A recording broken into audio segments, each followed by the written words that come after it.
Kalau kamu lihat-lihat saya di sini, kamu bakal nyangka saya ada di mall di Semarang atau bahkan mungkin udah nyampe di Surabaya. Padahal belum. Ini saya masih di jalan, malah di tengah-tengah tol di antara Semarang dan Surabaya yang disebut sebagai rest area terbesar se-Indonesia. Pendopo kilometer 456. Di episode kali ini kita bakal ngedatengin dan nyobain sego jagung, nasi jagung Madura yang antrinya katanya bisa sampai 2 jam dengan jeroan yang diolahnya sampai minimum 3 tahap proses. Setelah itu saya juga bakal makan salah satu egg benedict terenak sambil meeting pagi, dan seperti biasa kita bakal ngobrol-ngobrol sama orang dalam passion project mereka. Kali ini orang yang segitu cintanya sama komik lokal sampai merangkap kerja di kedokteran hewan dan bisnis musik cadas dengan mengabdikan diri di dunia komik Indonesia. Tiap orang punya rasa gatal yang pengen digaruk. Serial ini tentang saya, ngegaruk rasa gatal saya dalam perjalanan 18 hari, 9 kota, 3.200 km. Kita sekarang ninggalin Semarang menuju etape berikutnya. Etape berikutnya ke Surabaya sekitar 350 km dan lewat tol itu sekitar 4 sampai 4,5 jam. Saya berhenti bentar buat makan siang di rest area 456. Bayangin apa yang namanya tempat peristirahatan di jalan tol versi kamu, gitu ya. Ukurannya, bentuknya, apa yang ada di situ kamu bayangin. Sekarang itu lupain semua. Karena di antara Semarang ke Surabaya, tepatnya di area Salatiga ini kalau nggak salah, di kilometer 456 kamu bakal ketemu dengan peristirahatan Resta Pendopo kilometer 456. Dan ini bukan cuma peristirahatan, dia gede banget. Ini udah kayak mall di tengah jalan tol, dan dia menghubungkan kedua area peristirahatan yang sisi kirinya dengan di seberangnya dengan satu jembatan penyeberangan. Katanya, diklaimnya, bahwa ini adalah peristirahatan terbesar dan terkeren di Indonesia. Oh, Jakarta Bandung mana? Suaranya mana Jakarta Bandung? Berani ngelalahin nggak? Kalau dipikir, rest area itu biasanya adalah sesuatu yang remeh ya, dan nggak dipikir panjang sama orang. Sesuatu yang lu sekedar buat berhenti aja. Tapi ternyata di sini rest area bisa jadi sesuatu yang begini keren, begini besar, bahkan jadi tempat wisata pas mudik. Ada nggak ya passion yang segitu remehnya dan segitu kecilnya sampai sebetulnya nggak layak dikerjain? Ada nggak passion yang terlalu kecil untuk layak kamu garap? Ini pertanyaan yang saya pengen tahu jawabannya, dan semoga terjawab dalam trip kita di Surabaya ini. Pagi berikutnya sebelum kita ke lokasi, ada meeting dengan yang nggak bisa ditunda. Jadi saya buka Zoom di Lounge Hotel dan meeting sama sambil sarapan nan nikmat, yaitu sepiring. Itu gue bukan nyebut nama klien. Siapa yang nyebut nama klien? Selamat pagi. Pagi ini di Surabaya, saya ada kerjaan dulu. Ada meeting yang harus saya datengin pagi ini juga sebelum ngapa-ngapain, sebelum kita lanjut jalan-jalannya. Dan sempat mikir karena di mana saya bisa ngerjain meeting ini, karena di kamar sendiri setelah tidur semalam tentunya sedikit kayak kapal pecah dikit aja gitu ya, dan backgroundnya kayaknya kurang keren untuk meeting. Untungnya di Hotel Santika Premier Gubeng mereka punya lounge yang bisa dipakai untuk kita ngumpul, ngobrol, istirahat, santai ataupun meeting. Dan pagi ini buat sarapan saya mesen egg benedict salmon. Oke, kita coba ya. Sekarang saya ambil sedikit yolk dan telurnya, hollandaise sauce-nya, dan salmonnya. Kita mix ini sekarang, pengen tahu rasa salmonnya. Karena tadi sopan pertama belum pakai salmonnya.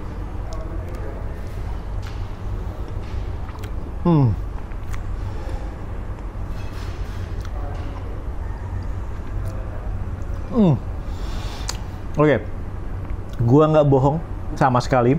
Saya nggak melebih-lebihkan sama sekali kalau saya bilang salmonnya enak banget. Salmonnya fresh banget, kerasa banget, seger, nggak amis, dan damn, mau lagi. Nah, setelah itu kita ke suatu lokasi yang disebut Inferno 178 di Surabaya. Studio musik atau studio rekaman musik yang kebanyakan dipakai sama band-band indie cadas lokal Surabaya. Tapi kita kesini nggak buat ke studio musiknya. Kita kesini karena pemilik tempat ini, Mas Samir Talib, juga bikin toko komik Indonesia indie, toko komik lokal kecil di lokasi yang sama. Dan itu tujuan kita. Saya kesini buat ngobrol-ngobrol sama dua orang pelaku dan pencinta komik Indonesia, Mas Bernie Julianto dari NPC Komik dan Mas Samir Talib, soal passion mereka dalam dunia komik lokal, dunia komik Indonesia. Gimana nih dari Mas Bernie nih? Apa yang membuat Mas Bernie memulai dan kemudian masih terus di dunia komik? Oke, kalau untuk memulainya sendiri sih, komik sendiri bagi saya itu sudah passion. Kalau passion ya sudah sejak dari kecil. Jadi seingat saya membuat komik pertama saya itu kelas 4 SD. Wih, saya belum ada, Mas. Masih rencana. Masih rencana. Masih blueprintnya. Masih blueprint. Ya, kalau itu kelas 4 SD, kemudian sampai SMP juga, kemudian SMA mungkin masih kalau nggak salah ya. Sempat kuliah pun masih saya kuliah. Dan kuliahnya saya sendiri meskipun saya ada kesukaan di seni rupa lah ya, komik terutama, tapi saya jadinya kuliahnya nggak di situ. Kuliahnya saya di kedokteran hewan. Nah, waktu itu saya lagi di mes saya sudah punya laboratorium sama istri saya lihat TV, dan pas itu ada siaran tentang komik Indonesia. Oke. Generasi baru. Kebakar. Panas lagi. Ada gatel yang harus digaruk lagi, gitu ya. Oke. Ya, terus apalagi waktu itu pada tahun sekitar 90-an 2000-an itu Jawa Pos itu juga bikin lomba komik. Oke. Jadi waktu itu sudah saya bikin karakter. Saya sudah di sela-sela kesibukan itu ya bikin karakter-karakter yang sudah saya ciptakan sekitar tahun waktu saya SMP lah mungkin tuh ya, tahun 80-an saya tarik ulang lagi, kemudian redesign ya. Ada yang tahun 80-an saya sudah punya karakter namanya Lang Sakti, tapi desainnya Lang Sakti. Kalau nggak pakai E-nya. Lang Sakti itu base, maksudnya terinspirasinya lebih ke style barat atau barat ya? Oke, US. Barat. Dan itu saya ciptakan waktu SMP tahun 80-an. Saya dulu bikin komiknya ya di kertas gambar kecil, pakai pensil warna. Asik. Tapi waktu lebih SD lagi lebih parah lagi, cuman gambar dulu itu ya kertas buku tulis. Oh iya. Ini buat generasi muda yang nggak tahu apa itu buku tulis dan pensil warna ya, dia kayak Photoshop edisi masa lalu gitulah kurang lebih gitu ya. Kalau Mas Samir sendiri, Mas Samir tadi kan sempat bahas kayaknya nggak ngomik ya, Mas Samir ya. Enggak. Tapi passion di komiknya luar biasa nih kalau lihat dari ini pun gitu. Iya, sebenarnya dari kecil memang kita suka diberi komik gitu sama orang tua ya. Karena tahun-tahun 80-an itu memang lagi hitnya komik Indonesia mungkin. Dwi Kun ya? Nggak tahu, saya sih kasih Gudala Gudang kayak gitu-gitu. 70-an. 70-an ya. Kalau Dwi Kun Saung Kampret tuh 80 akhir ya? 80-an. 80 akhir 90-an. Saya suka banget tuh Saung Kampret tuh. Iya. Keren banget. Tapi kan dulu di Surabaya itu ada toko komik. Ada beberapa toko komik lah. Toko komik lokal. Maksudnya isinya Sutawijaya. Iya, Sutawijaya, ada apalagi di daerah Blauran. Kayak gitu. Blauran tuh malah ada los-losnya gitu. Iya. Banyak. Jadi mungkin banyak komik yang era yang sebelumnya yang dicetak ulang. Iya, itu bisa kita dapetin dengan mudah. Dari situlah saya ketemu sama komik-komik lokal yang akhirnya saya jatuh cinta banget sama komik itu. Saya juga sempat belajar gambar, saya ingin jadi komikus. Pernah bikin komik juga kayak Om Bernie di buku tulis tapi nggak pernah edar. Nah jadi contoh adalah bukan profesi mainstream yang kadang-kadang dianggap remeh gitu. Nah untuk teman-teman yang punya passionnya sebetulnya bukan hanya komik tapi di dunia yang dianggap dipandang sebelah mata lah gitu ya. Sementara Mas Bernie sendiri dan Mas Salim terus-terusan di sini nih gitu. Apa yang bisa bikin terus Mas? Padahal Mas Bernie udah ada kerjaan settle kan? Iya. Dokter hewan dan dosen pula gitu. Gitu. Ya memang suka aja gitu. Titik ya? Sudah gitu aja. Ya, istilahnya ada sesuatu yang memang apa ya? Memang harus kayak utang itulah. Kayak apa? Kayak utang. Kayak utang. Harus dibayarkan.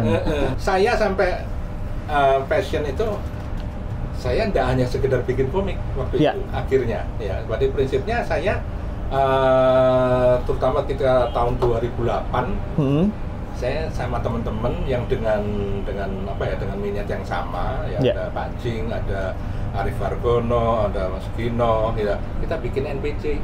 Ya, studio atau publishing lah, publishing indie, dan kita sudah menerbitkan sekitar 40-an keluaran judul. Kalau Mas Amir sendiri gimana, Mas? Iya, kalau aku di dunia komik nggak seperti Om Bernie ya, karena saya nggak seaktif, maksudnya bukan di jadi komikus atau penerbit atau enggak sih. Karena saya selama ini cuman pengumpul komik aja.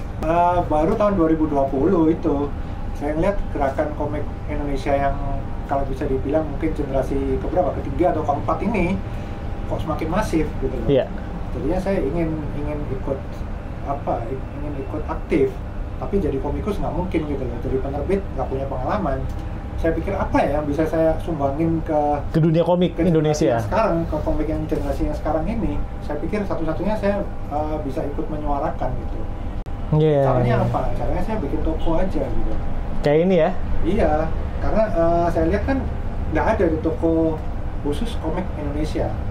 Dan toko yang istilahnya toko daratnya. Iya, toko darat ini, toko fisik. Toko fisik. Kebanyakan kan sekarang digital dan online gitu kan? Digital online itu. Kalau aku lihat, sorry Mas, gimana? Digital online kan kadang-kadang dari komikusnya itu sendiri. Iya. Atau dari penerbit yang indie gitu, misalnya gitu kan. Jadi dia lebih banyak menjual komiknya sendiri misalnya gitu. Saya lihat di Jakarta ada sebenarnya waktu itu kayak Pustaka Kalyana misalnya. Dia punya toko komik gitu, toko buku lah. Pustaka Kalyana itu toko buku dulu. Ada komiknya, ada buku biasa gitu. Ada komik lama, second, ada komik generasi baru. Nah, tapi yang saya lihat generasi yang khusus generasi baru kayaknya kok belum ada. Paling nggak di Surabaya nggak ada gitu. Jadi saya ingin memulai sebagai apa ya? Sebagai kontribusi saya itu memberi kontribusi. Iya. Nggak masalah dengan orang memandang sebelah mata dunia komik atau minat yang komik. Nggak masalah. Nah, mungkin jadi terlalu percaya diri atau egois. Atau yang khawatir ini kebanyakan mikir justru dengan passion mereka aja. Maksudnya terlalu banyak malu, Mas. Jadi mungkin malunya terlalu besar. Mereka tahu persis passion mereka. Dan mereka tahu persis passion project yang mau mereka kerjain. Dan nggak peduli pandangan masyarakat, mereka berani untuk jalanin aja. Sekarang saatnya review hotel. Hotel Santika Premier Gubeng di Jalan Raya Gubeng, Surabaya. Buat saya bukan cuma hotel. Dia kayak tempat pribadi saya di Surabaya, di mana saya bisa nongkrong-nongkrong seenaknya di lobi atau di lounge-nya. Desain hotel ini modern banget, langit-langit lobinya tinggi, dan ada di tengah-tengah area kesibukan Surabaya. Dan kamarnya nyaman banget, dan servis yang, to be honest, cepet. Saya waktu itu ada beberapa kebutuhan buat kerja di kamar pada hari pertama saya ke sana. Dan saya minta bantuan crew room service, yang sekilat juga mereka udah datang untuk ngebawain barang kebutuhan yang saya minta. Tapi yang paling bikin saya kayak di rumah sendiri di sini adalah lounge-nya, yang namanya Glow Stick. Pas saya datang, itu malam harinya ternyata ada live music yang memang rupanya rutin suka ada di lounge ini. Dengan musisinya dua cewek yang talented banget dan kayaknya sempet ngelirik saya deh. Pengennya sih. Di lounge ini mereka punya coffee art yang bukan cuma lucu bin imut kayak saya, tapi juga enak banget. Comfort drink banget. Dan nggak tahu deh, tapi seingat saya cuma di sini saya nemu makanan yang jarang ada di Santika lain, yaitu Egg Benedict Salmon Salad yang saya makan pas sarapan sambil meeting tadi. Bahkan malamnya sebelum saya meninggalkan Surabaya, istri saya juga nongkrong melepas kangen sampai tengah malam di lounge ini sama teman-teman lamanya. Dan kayaknya mereka having such a good time sampai istri saya lupa punya suami. Dan lounge Glow Stick ini sebenarnya bukan cuma buat tamu hotel yang nginep, tapi terbuka untuk umum. Jadi, kalaupun kamu nggak nginep, tapi kamu di Surabaya pengen cari tempat hangout dan makan yang asik, kamu mungkin bisa coba kesini. Thank you Hotel Santika Premier Gubeng Surabaya dan Alex Media Kompetindo yang sudah mendukung road trip ini. So, kulineran kita di Surabaya kali ini adalah sego jagung Pegirian di daerah Pegirian. Ini adalah sego jagung atau nasi jagung yang katanya legend banget di daerah sini. Dan kalau kamu lagi nggak beruntung, walaupun dia sebetulnya warung di pinggir jalan, itu ngantrinya bisa sampai 3 jam di sini. Bahkan GM Hotel Santika Premier Gubeng, Pak Endi Basuki pun ternyata diem-diem suka makan di sini. Shh, jangan bilang-bilang. Kalau kamu bawa mobil ke sininya, kamu akan parkir di pinggir jalan, tapi mobilnya pun harus diantriin. Jadi antrian kamu ngikutin antrian mobil. Oke, waktu gue lagi di hotel dan nanya soal makanan khas atau makanan yang unik dan enak di Surabaya, salah satu tim di Hotel Santika Premier Gubengnya ngasih tahu kalau ada yang namanya nasi jagung khas Madura yang lagi naik banget dan enak katanya. Tapi dia ngasih warning bahwa tempat ini lagi viral atau lagi banyak banget yang suka sehingga ngantrinya bakal panjang banget kata dia. Penasaran dong, kita pengen coba dong. Jadi gue kesini setelah jalan-jalan dan waktu dia bilang banyak antriannya, panjang antriannya, asli dia nggak main-main. Ini ngantrinya panjang banget. Jadi gue bahkan nggak yakin apakah kita bisa makan tepat waktu. Tapi semoga kalau memang kata dia enak dan unik, semoga memang enak. Oke, udah keburu makan belum mulai, ya udah kepedesan. Kita berhasil melewati antrian tadi, tapi terlalu rame orang untuk kita makan di luar di tempatnya, di mejanya. Jadi kita ke mobil dan kita makan di dalam mobil. So kita ngambil apa aja tadi sih? Untuk meja yang aku. Jadi khasnya itu nasi jagung, babat usus, terus kikil, paru ya. Terus sambal ini katanya yang bikin enak tuh sambal geledeknya itu, gitu. Nah ini juga ada peye udang. Aduh, ini peye udangnya gede mantap, gede, terus baru dari penggorengan. Tadi. Aduh. Si ibu yang gorengnya sampai keringetannya luar biasa. Baru dari penggorengan, ini masih hangat, masih renyah banget. Nah ini terus ada cumi hitam yang ini, cumi hitam nih babatnya, ada babat rawe, ada babat biasa, terus ini usus, ini kikil, ini paru. Terus sambal ini nih katanya yang bikin enak nih, sambal ini katanya nih pedas banget tapi katanya enak. Justru sambal ini yang bikin enak katanya. Aku udah makan tadi, makanya aku lagi kepedesan. Pedas banget ya? Saya gue ngambilnya nggak selengkap itu. Aku ngambil ya paru, babat rawe, kikil.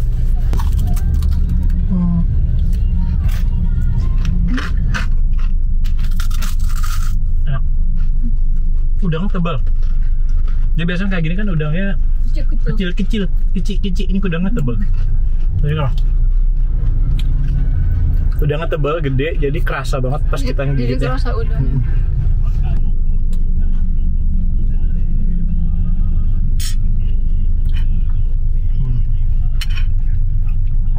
Kikilnya enak dan bener sambalnya. Iya. Sambalnya pedas, tapi memang bikin enak. Dan kikilnya juga rasanya enak sih. Nggak keras. Kadang-kadang suka ada yang potongannya keras. Paling nggak yang ini nggak ada. Ini cumi hitam kesukaan aku. Coba gimana? Coba.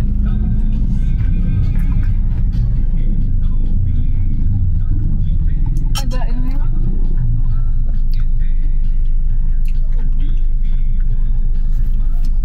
Ayah, harus pakai nasi. Kalau giginya hitam. Cuminya gimana? Cuminya enak, lembut. Maksudnya kan cumi suka keras ya kalau dimasak. Kenyal. Ini jadi kenyalnya terlalu kenyal. Ini enggak. Kenyalnya pas. Malah enggak terlalu kenyal sih. Enak kok. Enggak amis? Enggak. Bumbunya enak. Bumbu hitamnya ini.